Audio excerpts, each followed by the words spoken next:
ভাইরা আমার, মসজিদে যখন আজান দেয় তখন মানুষ 3 ভাগে বিভক্ত হয়ে যায়। কয় ভাগে ভাই? কথা বলুন, কয় ভাগে বিভক্ত হয়ে যায়? যখন মসজিদে আজান দেয় মানুষ 3 ভাগে বিভক্ত হয়ে যায়। এক ভাগ আল্লাহর ঘরে আসে, পথে আসে, মসজিদে আসে। আরেক ভাগ মানুষ দৌড়াদৌড়ি করে। আজান দিয়েছে, কি দিয়েছে? আজান দিয়েছে। এখন আমি যদি এখান দিয়ে যাই, কোন একজন নামাজের সামনে যদি পড়ে যাই, তাহলে বলবো এই আসো মসজিদে আসো। এই ব্যক্তির মনে খালি কাঁপতেছে, কি এই রাস্তা গ্রহণ করব নাকি আরেক রাস্তা গ্রহণ করব। একবার এদিকে, একবার সিঁড়ে গোড়ায়, আরেকবার দোকানে ফিসে, আরেকবার ফুকুর কাটলায় দৌড়াদৌড়ি। কি আজান দিয়েছে একজন মানুষ, এখন অমুক লোক, অমুক বাড়ির লোকটা সবসময় মসজিদে আসে। এখন আমি যদি ওনার সামনে দিয়ে যাই, উনি এখান দিয়ে আসলে বলবে বাবা মসজিদে চলো। ওনার এই কথা থেকে বলার থেকে বাঁচার জন্য উনি শুধু চতুর্দিকে দৌড়াদৌড়ি করে। তাহলে আজান দিলে মুসলিম মানুষ ক ভাগে বিভক্ত হয়? 3 ভাগে বিভক্ত হয়। এক ভাগ কোথায় আসে? মসজিদে আসে। আরেক ভাগ কি করে? দৌড়াদৌড়ি করে কোথায় যায় ফালাইবে। আরেক ভাগ লোক গাদ্দার, এরা যেই জায়গা আজান শুনছে ঠিক ওই জায়গায় বসে থাকে। ওই জায়গায় কি করে? বসে থাকে। একজন লোক যদি বলে ভাই মসজিদে চলেন, আরে মিয়া আমি কি আপনার থেকে কি কম বুঝিনি? হ্যাঁ, আমি কি কম বুঝিনি আপনার থেকে? আপনার কাম আপনি করেন, আমার কাম আমি করি। চেষ্টা বড় গাদ্দা। তাহলে 3 নম্বর ভাগ কি? ক্ষতিগ্রস্ত। আফল জায়গায় বসে আছে, সবাই মসজিদে আসছে, কিছু লোক দোকানে বসে গপজপ করতেছে। কি করতেছে? দুনিয়ার ইয়ে ব্যস্ত। মসজিদে আজান চলতেছে, ওইখানে মোবাইলে গান লাগাইতেছে। আবার কিছু কিছু যুবক আছে, এক ফেসবুকে পোস্ট দেখলে যে উনি যেন বড় মুফতি সাহেব, যে নামাজ পড়লে এই সোয়াব, নামাজ পড়লে এই সোয়াব, মা বাবার খেদমত করে এই সোয়াব। এক যুবক পোস্ট করে যে ফেসবুকের ভিতরে, কিন্তু ওর নামাজের খবর নেই। ফেসবুক মুফতি সাহেব, এই মুফতি সাহেব কোনো দরকার আছে? কোনো কাজে আসবে? হ্যাঁ, আপনি ভালো কথা বুঝেন, আপনি নিজের খবর নাই, এই কথার কি দাম? কোনো মূল্য আছে? কোনো মূল্য নাই। তাহলে আজান দিলে মানুষ 3 ভাগে বিভক্ত হয়ে যায়। এক ভাগ মুসল্লি আল্লাহর ঘরে আসে, আরেক ভাগ দৌড়াদৌড়ি করে। কিভাবে নামাজি মুসল্লি থেকে ফালানো যায়? 3 নাম্বার গাদ্দার হলো তারা যে জায়গায় বসে আছে ওই জায়গায় বসে থাকে। দোস্ত জানো রসুল কি বলেছে? মসজিদে যখন আজান দেয় তখন তোমরা দৌড়াদৌড়ি করো, নামাজের পর তোমরা দৌড়াও, নামাজের পর দৌড়াও, দুনিয়াকে তুমি লাথি মারো, তুমি মসজিদে আসো। আর রসুল বলেন, যে ব্যক্তি আজান শোনার পরেও নামাজের জন্য তৈয়ার হয় না, প্রস্তুতি গ্রহণ করে না, যদি মাটির উপরে বসে থাকে, মা কি বলে, আল্লাহ আপনি আমাকে আদেশ দেন, আমি তাকে মাটির ভিতরে এখনই গ্রাস করে ফেলব। আল্লাহকে না থাম। সে ব্যক্তির একটা নির্দিষ্ট একটা হায়াত আছে। কি আছে? নির্দিষ্ট একটা হায়াত আছে। মাইকে ঘোষণা হয়ে যাবে অমুক ওরফে অমুক মারা গেছে, ইন্না লিল্লাহি ওয়া ইন্না ইলাইহি রাজিউন। আর কি বেশি বাঁচতে পারবে? বাঁচতে পারবে? সময় আছে। কি আছে? সময় আছে। ও যুবক ভাইয়েরা, ও আমার মা বোনেরা, নামাজ পড়ে না, মাও নামাজ পড়ে না, বাবাও নামাজ পড়ে না, ছেলেদেরকেও নামাজ পড়ার আদেশ দেয় না। অথচ রসুল বলেছেন, তোমার বৎস, তোমার ছেলে, তোমার সন্তান যখন 7 বছর পরিণত হয় তুমি তাকে নামাজের আদেশ করো, নামাজের আদেশ করো। 10 বছর হলে তুমি তাকে প্রহার করো, তোমার মা থেকে বাবা থেকে বিস্তার থেকে তাকে আলাদা করে দাও। বিস্তার থেকে কি করে দাও? তাকে জুদা রাখো, আলাদা রাখো। কিন্তু আমরা এখন আদরের সন্তান, কলিজার টুকরা, হৃদয়ের স্পন্দন, আমরা এখন তাদেরকে আদেশ করতে পারি না। লজ্জা লাগে, শরম লাগে। দোস্ত, এই দায়ভার তোমার কাঁধের উপর। তোমার মা, তুমি মা হয়েছ, তুমি বাবা হয়েছ, ছেলেকে নামাজের আদেশ দাও না, এটা তোমার উপর কর্তব্য। আল্লাহ তাআলা আমাদের সবাইকে, সবার ছেলে মেয়েদেরকে নামাজি হওয়ার, নামাজের আদেশ দেওয়ার তৌফিক দান করুন। আমরা সবাই বলি আমিন। ভাইরা আমার, রাসূল আকরাম সাল্লাল্লাহু আলাইহি ওয়াসাল্লাম ইরশাদ ফরমান, মা মিন আবদিল মুসলিম ইসাল্লি, যে কোনো বান্দা যদি দৈনিক, কি বলছি ভাই, কোনো বান্দা যদি দৈনিক চিন্তা 10 রাকাত, যদি 12 রাকাত নফল নামাজ পড়ে, কয় রাকাত? কয় রাকাত? কোনো বান্দা, কোনো পুরুষ, কোনো মহিলা যদি দৈনিক কত রাকাত? 12 রাকাত নামাজ পড়ে, তাতুআন গায়রা ফরিদা, ফরজ নামাজ ছাড়া, ফরজ নামাজ ছাড়া কোনো বান্দা যদি চিন্তা 10 রাকাতিন দৈনিক 12 রাকাত নামাজ পড়ে, রাসূল আকরাম বলেন ইল্লা বানাল্লাহু বাইতান ফিল জান্নাহ, আমি আল্লাহ তার জন্য জান্নাতে একটি ঘর নির্মাণ করেছি। সুবহানাল্লাহ। কয় রাকাত ভাই? কয় রাকাত? 12 রাকাত। আম্মাজান আয়েশা সিদ্দিকাহ, আরেকটা হাদিস, আম্মাজান আয়েশা সিদ্দিকাহ রাদিয়াল্লাহু তাআলা আনহা ইরশাদ করেন, যেই ব্যক্তি দৈনিক 12 রাকাত সুন্নতে মুআক্কাদা পড়বে, কয় রাকাত? সুন্নত 2 প্রকার। বলেন সুন্নত কয় প্রকার? সবাই আমার সঙ্গে বলেন সুন্নত কয় প্রকার? 2 প্রকার। বলেন 1 নাম্বার সুন্নতে মুআক্কাদা, 2 নাম্বার সুন্নতে জায়েদা। এবার আসেন সুন্নতে মুআক্কাদা কাকে বলে? সুন্নতে মুআক্কাদা হলো যেটা পড়তে হবে, না পড়লে গুনাহ হবে। কি বলছি? কাকে বলে? যেটা পড়তে হবে, না পড়লে গুনাহ হবে। আরেকটা হলো 2 নাম্বার সুন্নতে জায়েদা, অর্থাৎ যেটা পড়লে সওয়াব, না পড়লে কোনো গুনাহ নাই। পড়লে সওয়াব, না পড়লে কোনো কি নাই? গুনাহ নাই। এবং সুন্নতে মুআক্কাদা যে ব্যক্তি দৈনিক কয়বার পড়বে? কয় ওয়াক্ত? 12 ওয়াক্ত নামাজ পড়বে, আল্লাহ তাআলা তাকে তার জন্য জান্নাতে একটি ঘর নির্মাণ করবেন। সুবহানাল্লাহ। তার ভিতরে 1 নাম্বার হলো আরবাআন ক্বাবলা যুহরি। আরবান মানে আরবা অত কত? 4। আরবা মানে 4। আরবাআন ক্বাবলা যুহরি, ক্বাবলা মানে আগে, যোহর মানে যোহরে নামাজ। যোহরে নামাজ কয় রাকাত? 12 রাকাত। যোহর নামাজ কয় রাকাত? 12 রাকাত। 4 রাকাত সুন্নত, 4 রাকাত ফরজ, 2 রাকাত সুন্নত, 2 রাকাত নফল। আরবাআন ক্বাবলা যুহরি, যোহরে নামাজের ফরজ নামাজের আগে যে সুন্নতটা আছে 4 রাকাত, এই সুন্নতটা হলো সুন্নতে মুআক্কাদা। সুন্নতে কি? মুআক্কাদা। এই হিসাব করি 12 রাকাত। এই সুন্নতটা কি? সুন্নতে মুআক্কাদা। এটা পড়তে হবে, না পড়লে কি হবে? গুনাহ হবে। আর ফজিলত কি?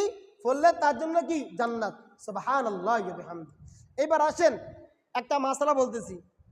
জুমার দিন জুমার নামাজ কিসের পরিবর্তে? যোহরের নামাজের কি পরিবর্তে।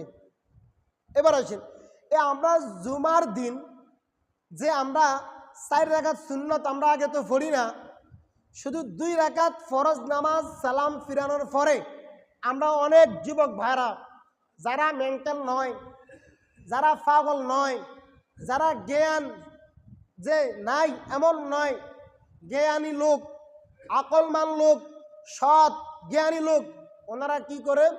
জুমার নামাজের সালাম ফিরানো শেষ, মুনাজাত শেষ, মানে মুনাজাতের যতটুকু গুরুত্ব দেয় সুন্নতে তারা এতটুকু গুরুত্ব দেয় না। মানে সালাম ফিরে মুনাজাত অপেক্ষা করবে যে মুনাজাত করতেই হবে। এবার মুনাজাত শেষ, এবার আমরা বাইর হয়ে যাই। আচ্ছা দোস্ত আমাকে বলো, ওই সুন্নতটা কি সুন্নতে জায়েদা নাকি সুন্নতে মুআক্কাদা? আর ভাই সবাই বলেন সুন্নতে জায়েদা নাকি মুআক্কাদা? বলেন সুন্নতে মুআক্কাদা। না পড়লে গুনাহ হয়। আবার সুন্নতে মুআক্কাদা, না পড়লে গুনাহ হয়। তাহলে জুমার দিন আজ থেকে কেউ সালাম ফিরে পরে মুনাজাত ধরা পরে কেউ বাইর হইবেন? বাইর হইবেন? যুবক ভাইরা একটু সাবধান, একটু আমল করো, একটু আমল করো। তুমি যদি আমল করো তোমার ছোট ভাইটা আমল করবে। আমাদের ওস্তাদরা বলতেন যে ব্যক্তি সুন্নতে মুআক্কাদা ছেড়ে দিবে এই ব্যক্তির থেকে ভবিষ্যতে ফরজে ছুটে যাবে। কি ছুটে যাবে? তার সুন্নত তার কাছে কোনো দাম নাই, কোনো মূল্য নাই, তার থেকে ফরজটা তো ছুটে যাবে। আমরা অনেক মুসল্লি আছি, বিভিন্ন কাজকর্মের কারণে, ব্যস্ততার কারণে ইমাম সাহেব দাঁড়িয়ে গেছে, আমরা পরে আবার 4 রাকাত সুন্নত পড়ি, সালাম ফিরে পরে 2 রাকাত পড়ার পরে আবার 4 রাকাত পড়ি। কেন পড়ি? এটা সুন্নতে মুআক্কাদা। এটা সুন্নতে কি? মুআক্কাদা। আল্লাহ তাআলা আমাদের সবাইকে জুমার দিন এই 4 রাকাত ফরজ নামাজ পড়ে যে 4 রাকাত সুন্নত আছে এই সুন্নতে মুআক্কাদাকে আদায় করার তৌফিক দান করুন। আমরা সব বলি আমিন। এবার আসেন আমরা মূল আলোচ্য বিষয়। তাহলে সুন্নত মুআক্কাদা কয় রাকাত? 12 রাকাত। হিসাব করেন। আরবাআন ক্বাবলা যুহরি, ফরজের আগে 4 রাকাত কি আছে? সুন্নত আছে। এটা হলো সুন্নতে মুআক্কাদা। 2 নাম্বার রাকাতাইনে বাদা যুহরি, অর্থাৎ ইমাম সাহেব ফরজ নামাজ পড়ার পরে আবার জোহরে কয় রাকাত সুন্নত আছে? 2 রাকাত। এই সুন্নতটা কি সুন্নতে জায়েদা নাকি সুন্নতে মুআক্কাদা? সুন্নতে মুআক্কাদা। আগে 4 এখন 2, কত হয়েছে? 6। কত হয়েছে? 6।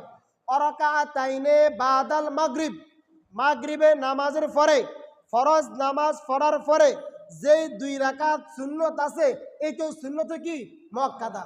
6 2 কত হয়েছে? 8।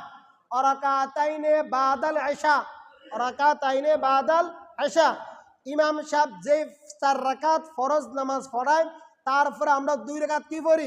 সুন্নত পড়ি। ওই 2 রাকাত সুন্নতটাও সুন্নতে মুআক্কাদা। কথা বুঝছেন কিনা? কয় রাকাত হয়েছে? 10 রাকাত। কয় রাকাত? রাকাতাইনে ক্বাবলাল ফজরি, ফজরের পূর্বে ফজর নামাজ কয় রাকাত? 4 রাকাত।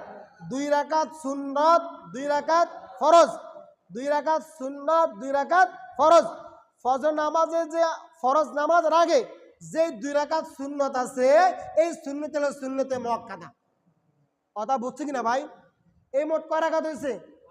12 রাকাত। এই 5 রাকাত নামাজের ভিতরে 12 রাকাত হয়েছে সুন্নতে মুআক্কাদা। আমাদের আয়েশা থেকে রওয়ায়াত, রাসূল বলেন যে ব্যক্তি এই 12 রাকাত সুন্নত নামাজ আদায় করবে দাখালাল জান্নাহ, ওই ব্যক্তি জান্নাতে প্রবেশ করবে। সুবহানাল্লাহ। আমল সোজা না ভাই? সোজা কিনা? 5 ওয়াক্ত নামাজ আমরা যারা পড়ি তাদের কাছে এগুলো একেবারে সোজা। একেবারে কি সোজা। এগুলো আমল করি। আজকে এত সব জানতাম না, আজকের আলোচ্য বিষয় থেকে জুমার বয়ান থেকে আমরা জেনেছি। আলহামদুলিল্লাহ, আমরা আরো গুরুত্ব সহকারে আদায় করার চেষ্টা করব। আল্লাহ তাআলা আমাদেরকে আমল করার তৌফিক দান করুন। আমরা সবাই বলি আমিন। ভাইরা আমার, হযরত আবু হুরায়রা থেকে রওয়ায়াত, আবু হুরায়রা বলেন আলা আওসানি খলিলি সাল্লাল্লাহু আলাইহি ওয়াসাল্লাম। আবু হুরায়রা থেকে রওয়ায়াত, আবু হুরায়রা বলেন আমার বন্ধু, কাকে বলছে? রসুলকে। কাকে বলছে? আমার বন্ধু আওসানি বিসালাস, বিসালাস মানে কত? 3। আমার বন্ধু আমাকে 3টা জিনিসের ওসিয়ত করছেন। কয়টা জিনিসের? 3টা জিনিসের ওসিয়ত করছেন। তার আগে আমি একটা কথা বললে আপনার হাদিসটা আরো সংক্ষেপে বুঝবেন। ধরেন এখন বাংলাদেশের বিশ্বকাপের খেলা চলে। কি চলে? বাংলাদেশের বিশ্বকাপের কি চলে? খেলা চলে। 2 জন বন্ধু, 2 জন কি বন্ধু, একজন বন্ধু নামাজি আর একজন বন্ধু বেনামাজি। কি বলছি? একজন বন্ধু নামাজি আর একজন বন্ধু বেনামাজি। বেনামাজি যে হে খেলার সামনে বসে আছে, আরেকজন নামাজি বন্ধু মসজিদে চলে আসছে এশারের সময়। তখন বন্ধুকে ফোন দিছে, ফরজ 4 রাকাত শেষ, সুন্নত 2 রাকাত পড়ছে, বাকি আছে 3 রাকাত বিতির। কি আছে? বাকি আছে 3 রাকাত বিতির। দোস্ত SMS করছে, দোস্ত কই? দোস্ত আমি নামাজ পড়ছি আর বাকি 3 রাকাত আছে। কয় রাকাত? বাকি 3 রাকাত আসছে। তো বেনামাজি দোস্ত কি বলে? দোস্ত চলে আস, তাড়াতাড়ি চলে আসো, আর 3টি ওভার আছে। কয় ওভার আছে? ওভার বুঝেননি? আর 3 ওভার আছে। বন্ধু আমার 3 রাকাত নামাজ আছে, পুরা রাত বাকি আছে, তুমি নামাজটা কি 3 রাকাত পড়তে পারবা? এখন তুমি এখন চলে আসো, আর 3টি ওভার বাকি আছে, আর 3 রাকাত নামাজ তুমি কি করো? পরে পড়িও। তখন বন্ধু তো নামাজি মানুষ, খেলা দেখছে অনেক রাত, ঘুম চলে আসছে, মসজিদে আজান দিয়েছে, হায় হায়, এবার ইন্না লিল্লাহি ওয়া ইন্না ইলাইহি রাজিউন, আমি তো বিতির নামাজ পড়িনি। আমি কি পড়ি নাই? বিতির নামাজ পড়ি নাই। এবার শোনেন রসুল কি বলছেন। রসুল আকরাম সাল্লাল্লাহু আলাইহি ওয়াসাল্লাম বলেছেন, আবু হুরায়রা বলেন আমার বন্ধু রসুল বলেছেন 3টি ওসিয়ত আমাকে বলেছেন। তার ভিতরে 1 নাম্বার হলো বিসিয়ামিন সালাতিন আইয়ামিন মিন কুল্লি শাহরিন, যে রসুল বলেছেন হে আবু হুরায়রা তুমি চেষ্টা করবা প্রতি মাসের 3টা রোজা রাখার জন্য। কয়টি রোজা? কয়টি রোজা? 1 নম্বর কি ওসিয়ত? প্রত্যেক মাসে 3টা রোজা রাখার জন্য কি করবা? চেষ্টা করবা। 2 নাম্বার ওসিয়ত অরকাআতাই দুহা। দুহা মানে সাস্ট, যখন 10টা বাজবে তুমি ওই সময় 2 রাকাত সাস্তে নামাজ পড়ার জন্য চেষ্টা করবা। কয় রাকাত? 2 রাকাত। কয় নাম্বার ওসিয়ত বলছি? 2 নাম্বার। 3 নাম্বার ওসিয়ত যে কখনো বিতির নামাজ পড়া ছাড়া তুমি ঘুমাইও না। বিতির নামাজ পড়া ছাড়া তুমি কখনো ঘুমাইও না। কেন এই কথা বলছে? কারণ ঘুম আর মৃত্যু সমতুল্য, ঠিক আছে কিনা? যারা তাহাজ্জুদ নামাজ পড়া অভ্যস্ত হয়ে গেছে, মোবাইলে অ্যালার্ম লাগে না, গড়ি অ্যালার্ম লাগে না, যে তারা উঠে যায়, তাহলে ওদের জন্য সাব্যস্ত যে তাহাজ্জুদের সময় উঠলে আগে 3 বিতিল পড়ে তারপরে তাহাজ্জুদ পড়বে। তা আমরা তো যুবক, সারাদিন আমরা খেলা চাই, মোবাইল চাই, আমরা কি ওই সময় উঠে কি বিতির নামাজ কি পড়তে পারবো? বিতির নামাজ পড়তে পারবো না। এই জন্য রাসূল বলেছেন যে 3টা ওসিয়ত, 2-3 নাম্বার ওসিয়ত হলো যে বিতির নামাজ পড়া ছাড়া তুমি ঘুমাইও না। কথা বুঝছেন কি না ভাই? কথা বুঝছেন কি না? এই 3টা ওসিয়ত আমরাও সবাই প্রত্যেক মাসে 3টা করে রোজা রাখার জন্য চেষ্টা করব। 10টা বাজে সাস্তে 2 রাকাত নামাজ পড়ার জন্য চেষ্টা করব। বিতিল নামাজ না পড়ে আমরা ঘুমাইব না। সবাই আমরা বলি ইনশাআল্লাহ। আমি আপনাদের সামনে একটা আয়াত তেলাওয়াত করেছি। আল্লাহ পাক রব্বুল আলামিন বলেন ফালইয়াযহাকু কলিলাও ওয়ালিয়াবকু কাসীরা। আল্লাহ পাক রব্বুল আলামিন বলেন ফালইয়াযহাকু কলিলা। কলিল মানে কম, যাহাকা ইয়াযহাকু মানে হাসনা, যে কম হাসা। ফালইয়াযহাকু কলিলান, আল্লাহ বলেছেন হে আমার বান্দারা তোমরা কম হাসো। কি করো? কম হাসো। ওয়ালিয়াবকু, ইয়াবকু বাকা ইয়াবকু মানে কাঁদনা, যে কাঁদা, আল্লাহর কাছে রোনা জারি করা। ওয়ালিয়াবকু কাসীরা, যে তোমরা কাসির মানে বেশি, কম হাসো, তোমরা বেশি বেশি করে কাঁদো। বলি সুবহানাল্লাহ। কে বলছে? আল্লাহ। কে বলছে? আল্লাহর একবার ডাক দেন না, বলেন আল্লাহ। মুখের ভিতরে তালা কেন? জোরে বলেন আল্লাহ। আবার বলি আল্লাহ। কে খুশি হয়েছে? আল্লাহ। মারে বাচ্চা যখন কথা বলতে শিখে, আব্বা বললে আব্বার মনটা কত খুশি হয়ে যায়। মারে একবার কোনো পাইছে আম্মু বলে ডাকলে মার কলজাটা কত খুশি হয়েছে, বুকের সাথে বাজে নয়। ঠিক আছে কিনা দোস্ত? আল্লাহ আমাদেরকে সৃষ্টি করেছে, খাবার পরিধান করার, সুস্থ রাখছে, সব কিছু দিয়েছে। ও আল্লাহকে কেন ডাকবো না? আবার বলিষ্ঠ কণ্ঠে বলি আল্লাহ। আবার বলি আল্লাহ। আপনি আমাদের সবাইকে মাফ করে দেন, বলি আমিন। তাহলে কি বলছি? আল্লাহ বলছে ফালইয়াযহাকু কলিলাও ওয়ালিয়াবকু কাসীরা। আল্লাহ বলছে তোমরা কম হাসো, বেশি করে কাঁদো। এইবার আসেন, বেশি হাসলে কি হয়? সারমর্ম একটাই হাদিস আপনার সামনে বলবো। বেশি হাসলে আপনার দিল মরে যায়। কি মরে যায়? দিল মরে যায়। কি মরে যায়? কলব, অন্তরটা মরে যায়। আর যার অন্তরটা মরে যাবে তার কাছে নামাজ ভাল লাগে না। মা বাবা ডাকলো সিলেসিলি করে, এ বুড়ি তুই আমাকে কেন ডাকিস? বাবা ডাকলে ওই বুড়া তুই আমাকে কেন ডাকিস? তার দিল মরে গেছে। কি মরে গেছে? দিল মরে গেছে। মসজিদে 4-5টা মাইক আজান দিতেছে, আসসালাতু খায়রুম মিনান নাওম, তোমার ঘুম থেকে নামাজ ভালো, হাইয়া আলাস সালাহ, আসো নামাজের দিকে, হাইয়া আলাল ফালাহ, আসো তোমার কল্যাণের দিকে। কিন্তু তার দিল মরে গেছে। তার কাছে একটা হাইয়া আলাস সালাহ বলি, তার কোনো কাজ আসে না। কেন আসে না? তার দিল মরে গেছে। কি মরে গেছে? আর দিল মরে গেছে। আর আল্লাহর কাছে বেশি বেশি কান্নাকাটি করলে নামাজ ভালো লাগবে, রোজা ভালো লাগবে, নফলে আবাদত ভালো লাগবে, সুন্নতে মুআক্কাদা ভালো লাগবে, কোরআন তেলাওয়াত করতে ভালো লাগবে। সুবহানাল্লাহ। শুধু তাই নয়, কান্নার আরেকটা সংক্ষিপ্ত একটা কথা বলতেছি। কিয়ামতের ময়দানে মানুষের সূর্য থাকবে মাথার 1 বিঘাত উপরে।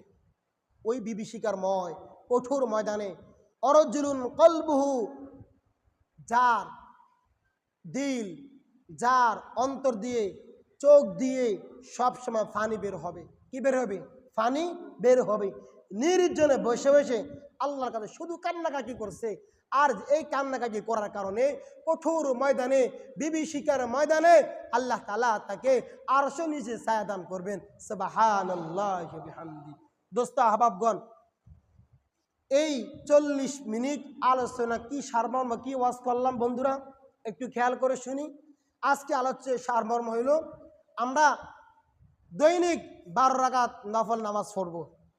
12 রাকাত সুন্নতে মুআক্কাদা যত্নের সহিত আদায় করলে কি ফলাফল, আল্লাহ তাআলা আমাদেরকে জান্নাত দান করবেন।